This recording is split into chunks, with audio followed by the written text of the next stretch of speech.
mga Lods, welcome back to another deep dive dito sa Epstein Files. Ang ipipicture po natin ngayon ay si Elon Musk. Now, bakit ako nagde-dedicate ng isang episode para kay Elon Musk lang? Kasi si Elon Musk ngayon ang isa sa mga pinaka-influential na tao ngayon sa mundong ibabaw.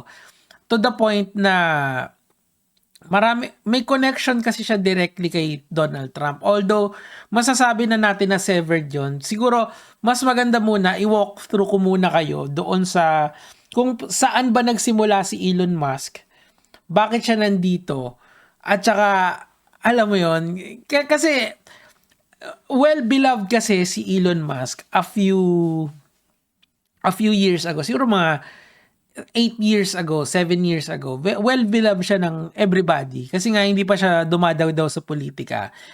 And although yung mga taong in the know, kumbaga kung kunyari ano ka talaga, kunyari marunong ka sa science, marunong ka sa iba't ibang bagay, alam mo na he is media manipulated yung image niya. Kumbaga may PR team siya para i-boost yung performance niya. I-boost yung public image niya.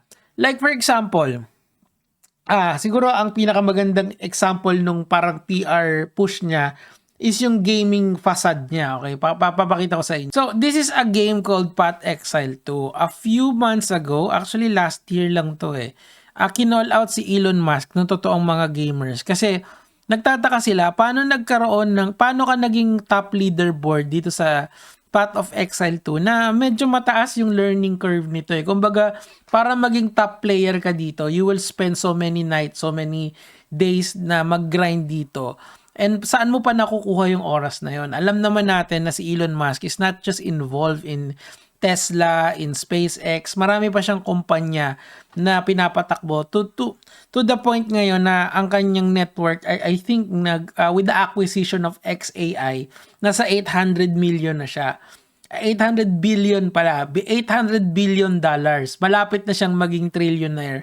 Konting kembot na lang. Ang point ko dito mga Lods ko, paano pa niya nakuha na magkaroon ng mag-gaming kung napaka-busy niyang tao. So, yung mga internet sleuths or yung mga tinatawag nating real talk na gamers, ang ginawa nila, dinibunk nila yung yung award nitong si Elon Musk dito. Hindi pala talaga siya, most likely the case, nagpapapilot siya. So, kung hindi nyo alam ang ibig sabihin ng nagpapapilot, shout out dun sa mga Ragmanok players dyan at saka mga RF players dyan nung araw. Kasi, kunyari, ako, nung college ako, naglalaro ako ng Ragmanok. Kunyari lang, pero Dota players talaga ako. Kunyari lang, naglalaro ako Ragmanok noon. Tapos, may trabaho ako kinabukasan. Magkukuha ako ng pilot para siya muna yung mag-control doon sa character ko. Para miski nagtatrabaho ako, nag-grind din siya. So, most likely the case, meron siya ditong nagpa-pilot sa kanya para dito sa laro na to. So, bakit niya kailangan gawin yun? Kasi he is already Elon Musk Kasi nga, Elon Musk is trying to cultivate his image as this cool gamer guy na merong cool gamer guide na for the people para matakpan yung pagka-elitista niya. Kasi, truth be told, ibang tao ka na kasi pag kasama ka sa 1% ng 1% dito sa mundong ibabaw. And Elon Musk is one of them, unfortunately. Now, bakit importante tong napaka-random na naratibo na to sa ating istorya for today? Kasi nga, it seems to me that Elon Musk is claiming someone to be he is not. He is just a billionaire investor. Actually, meron pa akong isang napanood kasi I don't know if you know this guy, si Nuclear, yung nuclear engineer. Papakita ko sa inyo. Eto si Tifoso yata yung pangalan nito. Basta hanapin niyo si Nuclear guy. Actually, I enjoyed this dude kasi talagang he knows his science Naalala ko yung mga prof ko nung college pag napapanood ko siya. Pakinggan niyo kung paano niya i-debunk si Elon Musk. You just warm Mars up? Just. Warming a planet is not just adjusting your thermostat. It's an energy balance problem involving solar flux, atmospheric escape, and gravity. There's a lot of frozen CO2. and frozen water. Yeah, but even if you released all of it, the resulting atmosphere would be only a few percent of Earth's pressure. Not Popos ko yan ha. Bakit ko pinapakita sa inyo itong pagde-debunk nitong nuclear engineer na to kay Elon Musk? Why is this, again, this narrative is important to at least show you a side ni Elon Musk na hindi pinapakita sa inyo ng media. Or at least kung medyo bored kayo tapos hindi naman kayo into this stuff, hindi nyo kasi alam tong mga ganitong side ni Elon Musk eh. Kasi most of you guys alam siya na parang siguro nakita nyo doon siya sa Iron Man, 'di ba? Sa Iron Man 2 kasi nandun siya eh. He is portrayed as this genius billionaire playboy philanthropist ng modern era. Para siyang Tony Stark. Sigurado ko most of you guys will know Elon Musk as this person. Pero once you get into the crevices, the nooks and crannies, tinignan mo yung mga nuances nung pinapakita niya sa media niya, you will see that he knows his stuff, of course, pero he is not, kumbaga surface level lang yung intelligence ni Elon Musk sa mga ganitong bagay. And I don't, like for example, eto kasi napaka-specific nung usapan nila ni Joe Rogan dito eh, is to heating up Mars. Para, paano mo mateterraform ang Mars. So, eto yung proposal ni Elon Musk na parang magpapasabog daw ng mga nuclear warheads dyan to heat up the planet. Pero dinibunk yun nitong scientist na actual nuclear physicist na yung proseso na sinasabi ni Elon Musk is close to fictional than it is to realistic. Of course, when you talk of objective reality kasi sa science, there is actual answers to questions na meron tayo. So that's how reality works. Pero si Elon Musk not so much kasi nga mas visionary kasi si Elon Musk. And when you are in Elon Musk's position, you don't really have to be the most intelligent guy in the room. You have to be the most convincing guy in the room. So lahat ng tao kailangan liligawan mo. Meaning to say, from the gamers to the scientists to the old folks, dapat people like you because you're selling a product. And Elon Musk, unfortunately for all of us, I believe na mas kapitalista kasi si Elon Musk other than a luminary, an intellectual luminary of this era. Parang hindi siya kasi yun eh. Kung ako yung tatanungin mo sa lahat ng nakita ko sa kanya. And how does this all relate to the Epstein files? Bakit ko ina-uncover itong side ni Elon Musk na to?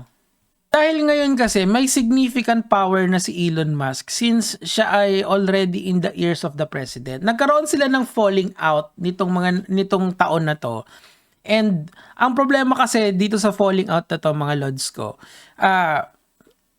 sinisisi niya kasi si Donald Trump na nasa Epstein files din si Donald Trump. Kumbaga, they are portraying people na nadidikit kay Epstein as part of this cabal of elites na gumagawa ng kademonyuhan dito sa mundong ibabaw na to. And kunyari etong tweet na to talaga naaalala ko to eh kasi it happened last year tapos ewan ko but lagi kong natatandaan to eh. Sabi niya dito, Elon Musk, time to drop the really big bomb. Real Donald Trump is in the Epstein files. That is the reason they have not made it public. Have a nice day, GT. So, it seems to me na kapag ka nasusukol si Elon Musk versus Donald Trump, ang lagi niyang ginagamit yung Epstein files card na sinasabi niya na nandun si Donald Trump. Well, totoo naman. Actually, sabi nga nila, Jesus was ni-research ko to eh, was mentioned 1,900 times in the Bible. Si Donald Trump has boatloads of mention dun sa Epstein files. I think more than 100,000 of times siyang na-mention dun. Literally 10 times or 100 times as much as Jesus Christ in the Bible. Ganun ka well sought si Donald Trump doon sa Epstein files. Pero si Elon Musk din naman. Ayan na tayo eh. Ito na yung crescendo na hinahanap natin na bagay itong tugtog na to. Kasi as much as Donald Trump is involved, pati din si Elon Musk. Although masasabi natin na mas involved si Donald Trump kay Elon Musk. Damay din si Elon Musk, okay?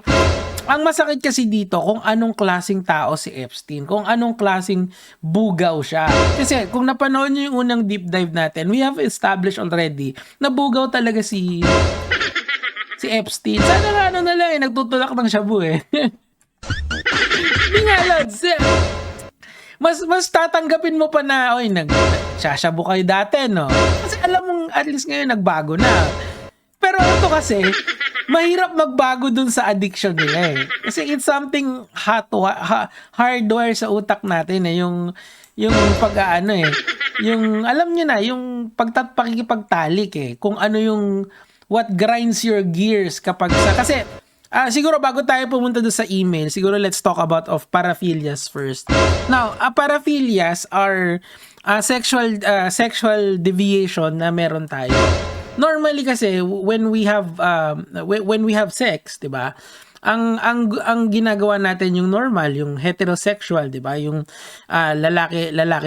Sometimes as they say that yung homosexual na pagtatalik is also normal in a way, 'di ba? But ang point ko doon, merong mga ibang tao na may paraphilia sila. Halimbawa, pag mahilig ka sa minor, may tawag sa'yo, alam nyo na, di ba? So,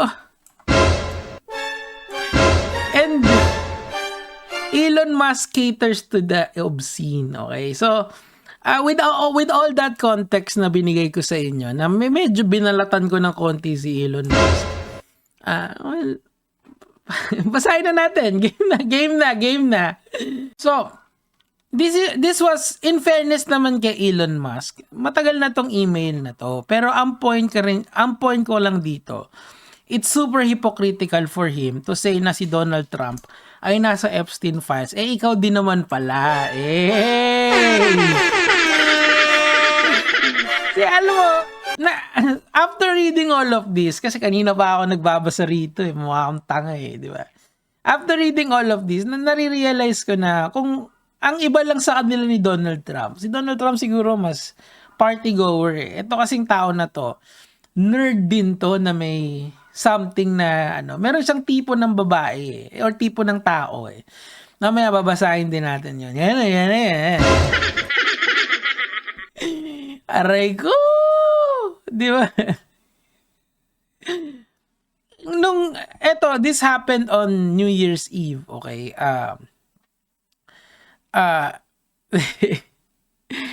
New Year's Day, Christmas Day. Nangyari to ng Christmas Day. So, nasa holiday dito si Elon Musk. And ito yung minessage niya si Jeffrey Epstein and through this Leslie Groff. Ito makikita natin tong Leslie na to, parang executive assistant to ni Jeffrey Epstein Sabi niya ganun, actually I could fly back early on the 3rd. Will you be in Barts? We should head to your island on the 2nd. Huli! So tandaan nyo, recently lang namatay si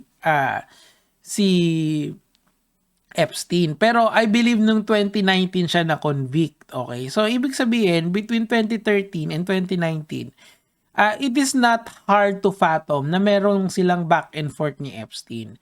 And, sinabi niya, siya pa yung nag-message Iba kasi kung ikaw yung minessage may plausible deniability ka pa doon. Hindi, ako yung in-invite Pero, siya yung yung from Siya yung nag-email kay Epstein. Yo, Epstein! Anong ganap? Sana nga na lang to nagbebenta ng shabu di ba? Kasi pag nagbebenta ng shabu naaagapan pa yun. Ito, ang hirap agapan na to kasi you need to admit kung ano yung ginagawa mo dyan. May rehab doon. Eto, hindi ko alam kung meron I need to fly back to LA on the night of the 2nd. Ayan. So, this is an email correspondent sa kanila. Okay? So, that's the point here. ang inaano rito, ang pino-point dito ni Elon Musk, nitong dokumento na to, Elon Musk and Jeffrey Epstein at least is a regular correspondent, 'di ba? Kasi bakit mo naman i-email tapos magre-respond pa sa'yo si Jeffrey Epstein na sa dami ng clientele niya, 'di ba? So it is now, makikita mo kung gaano ka-hypocritical na yung position ni Elon Musk when it comes to calling people out na nasa Epstein file when you yourself is an actual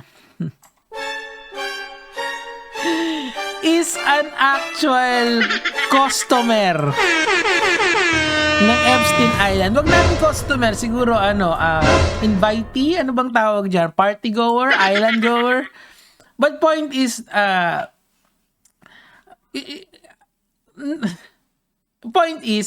like kayo sa normal na mga nabuhay nyo, would you email someone na hoy yo, wala akong ginagawa ngayon, baka available yung ano mo diyan, yung resort nyo diyan, di ba? Parang ganun yung style dito. And the island is, well, siguro next email babasahin natin.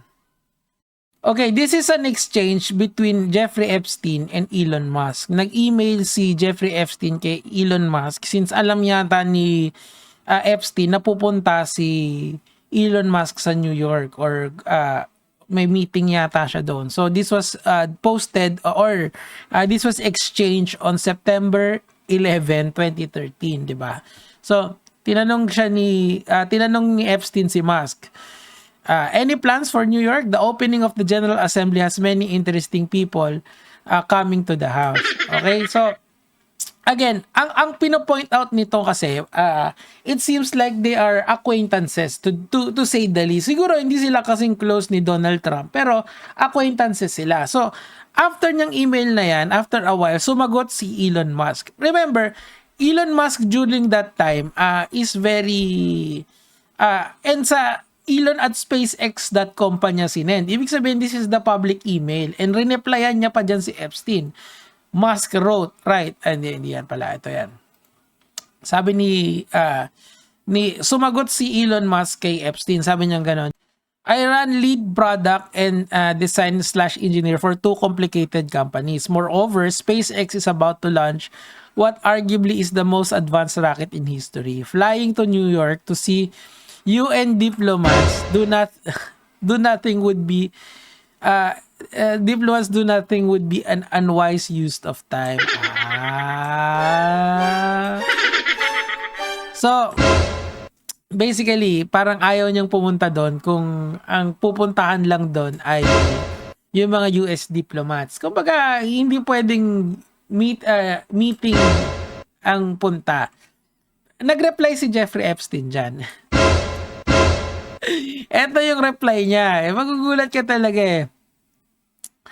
Do you think I'm retarded?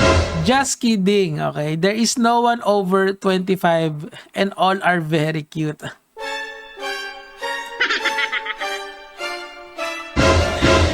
Ay. So doon sa pupuntahan nila, sinasabi lang na na basically ini-invite ni Jeffrey Epstein dito na mag-party si Elon Musk. Pero kumbaga formal yung pagkakasabi niya. Kumbaga hindi niya dinirekta si Elon Musk. Si Elon Musk, balikan natin yung pinoportray ni Elon Musk sa media as this cool guy na into the gamer space and very intelligent. Kumbaga one with the Gen Z crowd, something like this na pinoportray niya. Pero makikita nyo rito how nerdy or geeky si Elon Musk that you have to tell him straight up kung ano yung kailangan mo sa kanya. So, Epstein actually told him, punta ka rito. There is no one over 25 and all are very cute. Hindi man lang in-imply kung babae or lalaki. No? Pero it's just amazing na we see Elon Musk as this tech luminary na kaso, well, may mga ganyan bagay pala. After all. Pero you know, may sinasabi ko nga lagi sa inyo, may presumption of innocence naman yan. Pero to you for him to use the Epstein card against anyone, siguro it's time to bury that. Kasi mukhang isa din siya sa many clients ni Jeffrey Epstein. And ang masasabi ko lang dyan, good luck. Hindi, actually malapit na maging trilyonary si Elon Musk. 800 yung merger ng XAI at saka ng SpaceX are something na makikita natin kung magpa-prosper in the future. Pero sinasabi ko lang sa inyo, take everything with a grain of salt. Kung ano talaga yung mga taong fino-follow nyo dito or pinoportray sa media. Kasi media is showing you one thing, pero when you uncover these things na i-deep dive mo, makikita mo ibang klaseng tao pala sila, 'di ba? So always, lagi kong sinasabi sa inyo to, no, na noon pa, look closely and take a second look. So, at dyan po nagtatapos yung Elon Musk natin. Pero pag meron pa ako, i-deep dive pa natin. Gusto nyo pa ba? Sino pa next natin? Yun lang naman po yung sa akin for today. Sana na-enjoy nyo tong episode na to. Gege mga lods.